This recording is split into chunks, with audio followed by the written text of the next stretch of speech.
J'ai joué dans des chichas à 2h du matin, moi. Où tu dis, ça va? Il dit, à te faire tu fais, on va faire comme ça, ouais. Salut Diverto, je m'appelle Édouard Deloignon, je suis humoriste. Il y a des naturistes ce soir par applaudissement? J'ai adoré ce que je viens de voir. T'as vraiment fait. Première fois sur scène, pas mal d'excitation et beaucoup de plaisir. C'était fou. Ouais, j'ai kiffé. Après, il y a première scène en stand-up et première scène spectacle pour enfants. Quand j'étais gamin. Très bon souvenir. J'ai oublié mon texte devant tous les parents. Ma mère me le dit encore une fois. Et la fille à côté de moi m'a dit « Mais t'as oublié ton texte ?» Et je dis « Bah ouais !» Et voilà. CM2, traumatisme. Lucie, je t'en voudrais toujours. Je pense que c'est un petit peu en cours, je faisais des blagues tout le temps et surtout j'ai vu Franck Dubosc, j'avais 14 ans, je crois que je l'ai vu au Zénith de Rouen et je me suis dit waouh, ça a l'air sympa ce métier.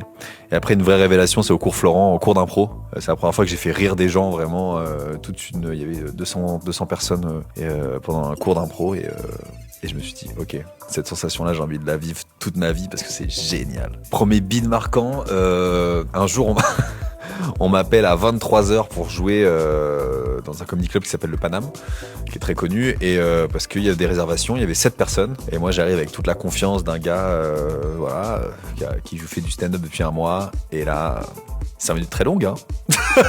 Je voyais qu'il y avait vraiment, il y avait pas de connexion, quoi. À 23h30, en plus, dans les horaires là, dans les comedy clubs, je sens que c'est beaucoup de gens qui sont fait soit recaler de boîte de nuit, soit qui sont un peu bourrés, soit les deux. Donc en fait, on arrive dans un truc où les gens n'ont pas envie d'être là, et nous non plus. Donc en fait, il se passe tout sauf du stand-up. C'est n'importe quoi. En fait, les premières impros, vu que j'ai appris ce métier dans des caves de comedy club ou dans des endroits où des fois, mais c'était même pas apte pour faire du stand-up. J'ai joué dans des restaurants où les gens étaient pas prévenus. J'ai joué dans des restaurants où vraiment les gens sont en train de manger, et là, il y a un gars qui arrive qui lui dit « Mesdames, messieurs, vous êtes chauds, il y a du stand-up ?» Et là, les gens sont là « Bah non, on n'a pas envie, on est en famille. » Et moi, j'arrivais derrière. Donc en fait, c'est là où t'apprends ce métier, parce que tu joues dans des endroits, mais pas propices du tout. Et donc tu te prends des vents, quoi, ou des gens qui te regardent en mode « Nous parle pas. »